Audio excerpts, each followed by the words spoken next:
Hey, everybody. We are on break, but in the meantime, I wanted to share something with you, and I'm here with Alex Bloomberg. Hello, Flora. Hello. I'm here to announce our brand new show, which I'm very excited about, called The Pitch. You've heard it, right? I have heard it. Yes. And I'm very excited about it. It's like eavesdropping on secret business deals. Oh yeah, it is. It's like if you were like an FBI agent spying on somebody's secret business deal. Except what it is it's these founders pitching investors in real time. It's like these real life founders. They have their companies. They're trying to raise money, and they go into this room. There's 4 investors, and they have to pitch them. And then the investors are asking them all these hard questions, and then they actually decide right there on tape, am I in or out? It's very exciting. It's high stakes, very dramatic, and the host Josh Muccio sort of talks you through the whole thing. It was so fun to. It's stressful. Yeah, in a fun way. Stressful. Like their stress is my pleasure. Yes, exactly. As is so often the case. That was the whole first season of Startup. My stress was everybody else's pleasure. I'm so glad that I don't have to be that way anymore. I'm so glad it can be somebody else's stress. Yes. So if you enjoy listening to other people's stress as much as we do, and also maybe learning a thing or two about how businesses get formed, definitely check out The Pitch. You can find it on Apple Podcasts or wherever you get your podcasts. Okay, so we're going to play you an episode of The Pitch. This next episode is about a futuristic mirror that is designed to disrupt hotel rooms everywhere. And it also includes this kind of shocking piece of information to me about what hotel rooms know about you. And the answer is every little thing. Hotels are tracking everything, down to whether you moved the garbage can. Enjoy. From Gimlet, this is The Pitch. I'm Josh Muccio. On this show, we hear real entrepreneurs pitch real investors for real money.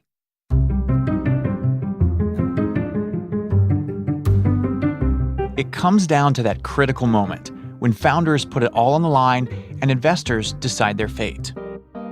You could do gambling in a hotel room in Vegas. That's not convincing to me. Can I talk? Okay, first of all, shame on you.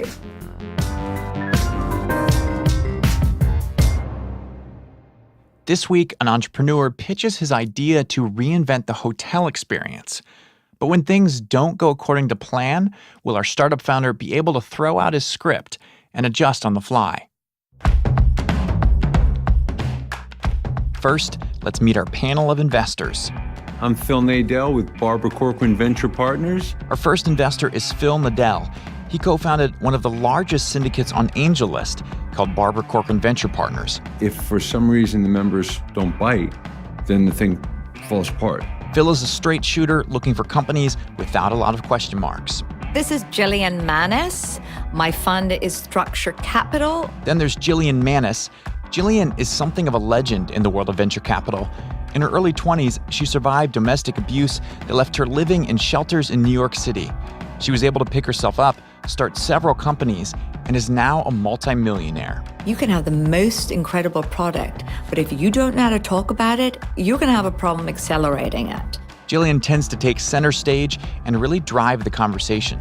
My name's Jake Chapman with Gelt Venture Capital. This is Jake Chapman.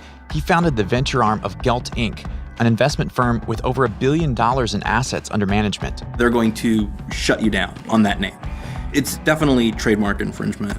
As a former attorney, Jake brings the lawyerly mindset into a pitch. If a founder can hold up under cross-examination, he might just invest. Hey, I'm Howie Diamond. That's Howie, who founded the VC firm Ranch Ventures. There needs to be a moral and ethical kind of code that's aligned. Howie is looking for altruistic companies. He'll only go in on a startup that's making the world a better place. I'm Sheil, a partner at 500 Startups. Joining us this week is Sheil Manat. He broke into the big leagues of venture capital when he sold his company, Fee Fighters, to Groupon. This isn't going to work. You should do something else. Seriously. You can always count on Sheil to say exactly what he's thinking, and he appreciates the same candor in an entrepreneur. Okay, on with the pitch. Hey, how are you? Hey. Hi. Hi. Right, you're here, Peter. Right. When today's founder, Peter Bokoff, walks into the room, it quickly becomes clear that he's got this demeanor you don't often see in someone about to pitch their company. He's extremely laid back. All right, cool. So my name is Peter. We invented the iMirror. which is a Minority Report style interface on a mirror for hotels. I spent a lot of time growing up in hotels. My parents were managers of hotels, so the staff were like my family. I spent a lot of time in unbooked rooms watching TV and ordering way too much room service, but absolutely loved it. While growing up in hotels, Peter learned firsthand just how much goes into guest services, and he was constantly thinking about how to improve the hotel experience. So fast forward 20 years, watching a conceptual video made by Corning called The Day Made of Glass. Some of you may have seen it. Yeah. Saw that video, yeah. So Peter sees this video, and it looks like something pulled out of a futuristic sci-fi movie. It shows a family's home outfitted top to bottom with interactive glass. The kitchen counter, the fridge, the bathroom mirror, every window, it's all interactive and touch-enabled. And this is when Peter has his eureka moment. And I immediately thought, this can change the way customer service is done in a hotel room. Hotels haven't been disrupted since widely adoption of the TV in like the 1950s. So think back to the last time you were walking to a hotel room, there's that closet on your left or your right, and the mirror across from it. If you could tap on that mirror, order room service, book shows, book an Uber, change the lighting, play some music, you can even check out on the mirror. That's what we built. We're raising $1 million seed to roll out 5,000 mirrors to hotels. At this point, Peter opens up his laptop and presses play on a video that shows investors just what iMirror can do. The investors begin to narrate what they see on the screen. Walking through Vegas, it's the ultimate immersive guest experience. Right? Two people walk into the room. Oh, there's a virtual concierge. Two people walking into the room. Look, there's Someone touches the surface of the iMirror, and a list of options pops up. It says room service on the mirror or all these other things. Oh, and all the photos of the food that I can order. So I just touch it with my finger and immediately your food will be up. On the mirror, it says your food will be up in 30 minutes. Yep. So instead of that old... Now someone is playing a slot machine on the mirror. And this is when Sheil, who's normally pretty skeptical, leans forward and starts to get really animated. Oh, I like that. I like this. So Can you can actually like gamble in the room? Yeah, that's a live demo. That's live? Yeah. Is that real money gaming they're doing on the thing or no? This would be. Okay. So the hotel, so the Las Vegas. Fake. You could do gambling in a hotel room in Vegas. As long as we've connected and we disable the one on the floor, on the casino floor. You just can't have more. You just can't add. More units. For Las Vegas, it adds gambling time. So not only do you get them down the casino, but you also, once they get to the room, they're all drunk already, then they start playing with the mirror.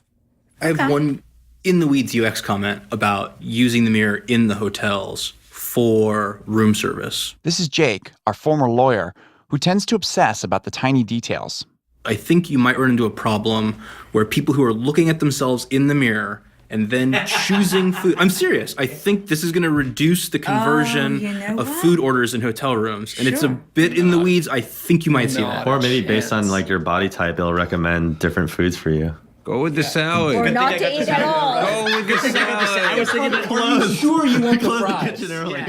The investors are starting to have fun, which can be a sign that they're getting excited about an idea. But before they get too carried away, Peter takes control and steers them back to his pitch. With a mirror, you spend on average 18 minutes a day looking in a mirror, and no one is competing for your attention on that. And my 6 and 4-year-old niece and nephew walk up to the mirror, immediately saw themselves and started swiping through photos. So Peter has shown his promo video and talked up the iMirror's features, but Jillian, who always keeps an eye on the big picture, moves past the slick presentation to get to the heart of what Peter is really selling. So I always like to hear from founders, what is your best question you've ever gotten from a VC that really helped you to distill either your pitch or something that you wanted to let us know, but we weren't asking the right questions?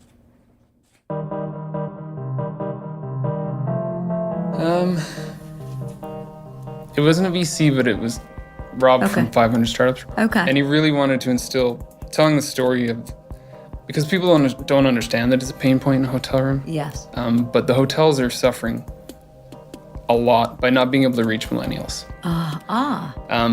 Their demographic is aging. and they're having a really tough time competing and getting millennials to come in, spend money in hotels, and want to be there. Why do we need this? Why is it important to me? Not to me, because I'm clearly not a millennial. For everybody who's now listening to this, in case you wondered, I'm not a millennial. Actually, none of us are. We decided. I'm on the cusp. We decided. You're on the cusp. I'm on the cusp. Okay, I'm cusping. I'm a cusper. We're cusping. So it's the why. It's not what and how. It's why. Tell me why this is going to be. Let's pretend I'm a millennial. I've invested in hotels. I own some hotels. I know this space pretty well. Yeah. So explain to me what's the why to them, because it's cool. It has to be more than that. No, it's extremely personalized experience for you. So based on your loyalty program and the information you know about you in the room, Right. we can give you a personalized experience, concierge service to you in the room. Right. So when I return as a repeat customer, everything will already be there. So just for everybody here, what hotels do after you leave a room, they literally go in, they count how many towels you use, what portion of the meal that you've eaten, they how much of the soap that you've used, everything, and then they store it. And that's how they've been collecting data for years. Peter is pitching iMirror as a personalized in-room concierge and entertainment hub for guests. But Jillian has a different vision. Because for a hotel, yes, the customer is fantastic, but everything that comes before and after that, before they check in and after they leave, is actually some of the most important data that we want to capture. Yeah. And so I think that needs to be part of this. This is not only for your, for your consumer, it's actually for the hotel efficiency.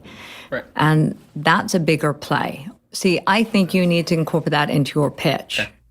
Really interesting. I mean, I know I've talked to a gentleman who used to run hospitality for the Ritz-Carlton. Oh, yeah. And he was talking about this, that they would come into the room afterwards. Oh, yeah. And if you had moved the waste bin from next to the desk to at the foot of the bed, the next time you stay at a Ritz, the waste bin will be at the foot of the bed because they've come in and cataloged your personal preferences. Right.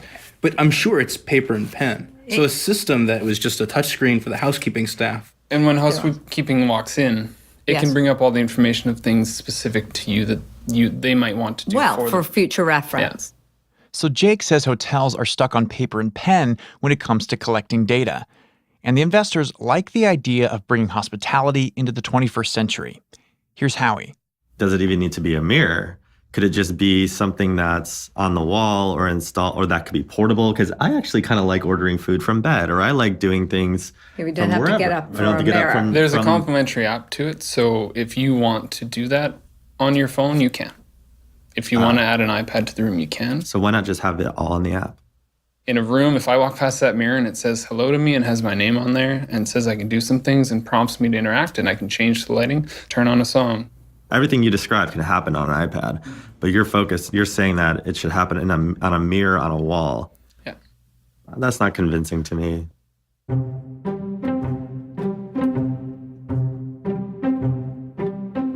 Where is it live right now? We have live in retail. We have one big client that we have an NDA with, and then we launch with Tommy Hilfiger, their store of the future, in 2 weeks. So the iMirror isn't just an idea. It's already a reality, not in hotels, but in retail stores. It's basically a concierge fitting room experience. Right. The items pop up right on the screen, and you can learn more about the item, or you can ask for a different color and size. Oh. That information gets sent directly to the store associate. Right. They respond and they say, I'm coming in 1 to 2 or 2 to 3 minutes. And then they bring your item back. Oh. So you start in retail, but now you're moving to hotels. Why? Right. So hotel was always the vision. We just had our first big break with an international retailer. So it allowed us to get to commercialization and learn all the stuff we need to learn. So we'll be rolling out more mirrors in those as we go, but we're looking to do a pilot in hotels to start. So Peter says hotels were always the vision. And the only reason he launched in retail is because a retail client saw his product and wanted to buy it for $450,000. But the question is, now that he's finally pursuing the hotel market, will he keep going in retail?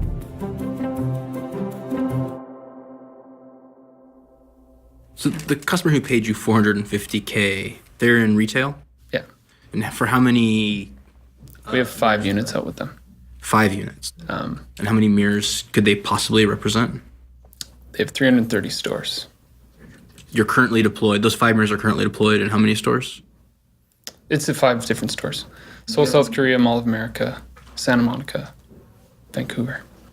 They've got analytics on how many people touch the mirror a day. So the flagship store that launched in New York, in the first 11 days it was over 20,000 interactions.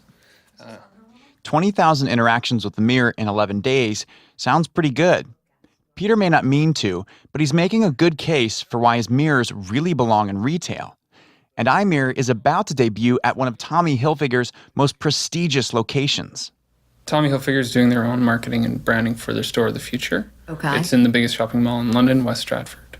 Right. If that is successful, what does success look like? For them, it's 700 stores. So for us, that's at least 700 units. Right. They've got, but you're only launching in one store, or it's one store, and based on the success of that store, then they will do another.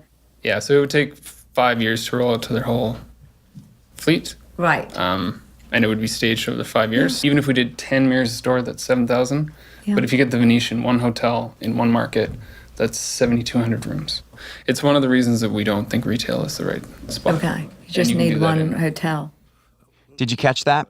Peter says despite his early success, he doesn't think retail is ultimately the right spot for iMirror, which means he's asking investors to buy into his plan for hotels, a market he hasn't yet proven.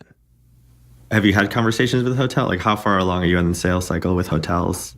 We're meeting with MGM on the 27th, I think we just booked. Okay, so you're But that just starting to started. have these conversations. Yeah, so we're just pushing into that.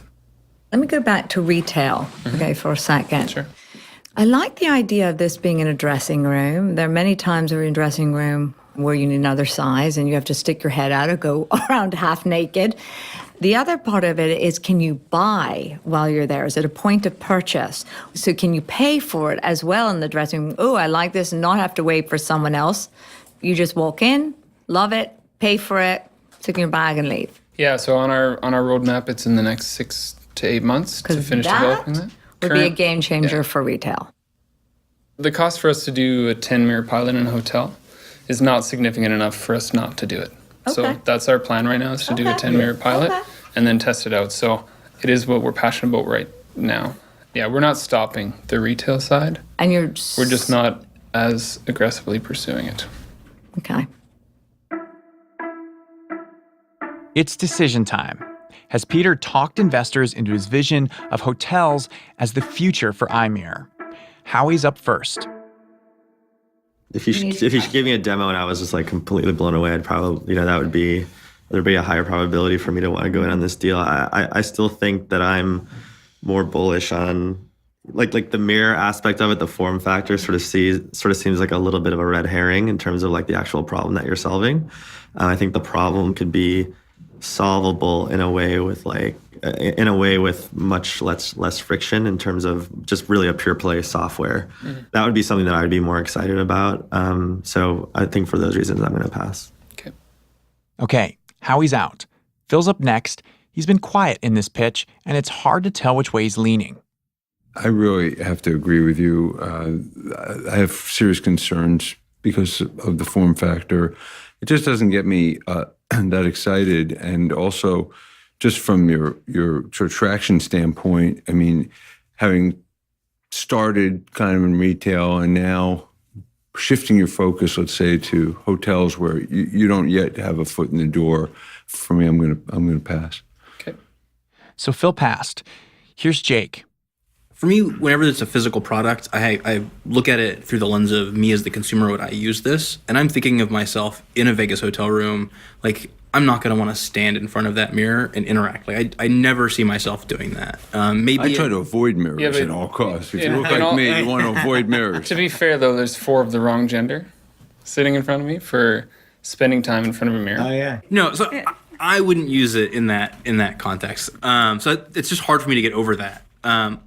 I really like the idea that Jillian pitched, which is just the data collection for hotels. But if that's the product, I think we're really talking about an app that you get the housekeeping staff to download. I do feel you guys are potentially thinking that I'm pitching you an iPhone, and you're telling me that people want to use a BlackBerry in the room. And that form factor so and unfair. user experience doesn't matter. Peter, shame on you. Form factor and user experience are incredibly important. Yes. So okay. I do feel like you're trying to tell me that they want to use a BlackBerry in the room, which can I talk? Correct. Okay. First of all, shame on you. And I'm Canadian too. Yeah, so yeah. Double shame on you. Up until this point, Jillian's been pretty responsive to this pitch. She highlighted what data brings to the equation, and she really keyed in to the retail side of things. But she did not like that iPhone versus BlackBerry comment. Here's the thing. We all start companies for millennials. I'm worried about this in the hotel space simply because, one, I've invested into, and I have investments into Las Vegas hotels, A. B, I have hotels all over the country, and in fact, 2 overseas. So I do know the hotel business. I do know millennials.